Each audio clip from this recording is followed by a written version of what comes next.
Hi, this is Simon from HomeKit News, and today we're looking at something we don't often feature on the channel, a UK smart plug. Could this be one device that's finally going to make British consumers feel wanted? And is it any good? Let's find out.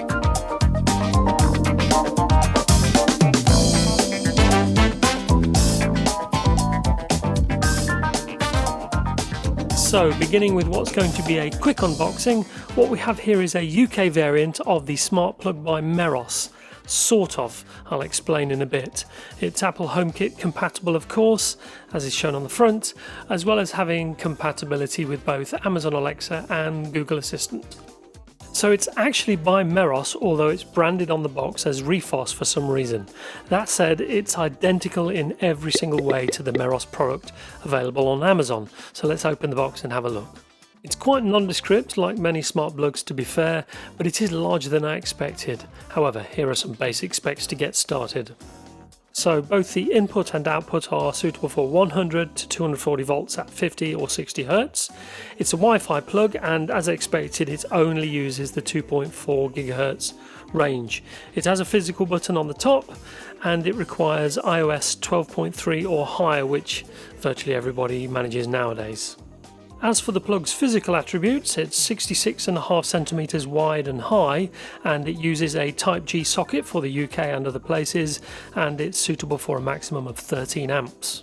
It's 41mm deep, the physical power button has a green LED indicator, and the HomeKit code is stuck to the side.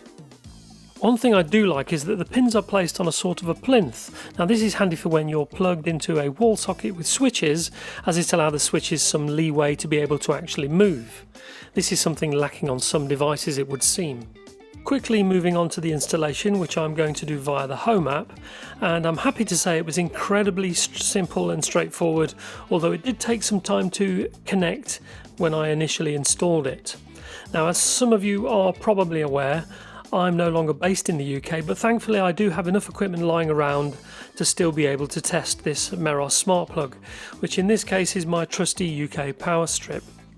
So with the smart plug added, I'm just going to set it all up very quickly by adding it to my test room and making it a favourite, as well as ensuring to select that the UK plug icon is selected. Not that it's necessary, but still. Anyway, that was all very simple and trouble-free, so now that it's added to a room, etc., I can begin to test it out quickly via the Home app. And first impressions are that it's very snappy and responds in good time, which is to be expected. Every time you press the tile to turn it on and off, you do get an audible click, but so far I've not found a single smart plug that doesn't make some kind of sound. Anyway, if you go into the settings for the plug, as expected you do get a visual toggle for the switch for turning it on and off, and if you go into the settings you see that whilst the box is branded as Meross, the app that it suggests you use is in fact the Meross app.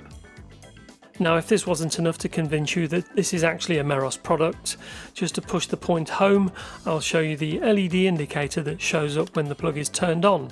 And as you may be able to make out, the Meross logo appears when the LED is on, with some of the light also making an appearance through the socket itself. So to wrap up, as this is a pretty basic device with simple functionality, I'm not going to roll off any pros or cons this time.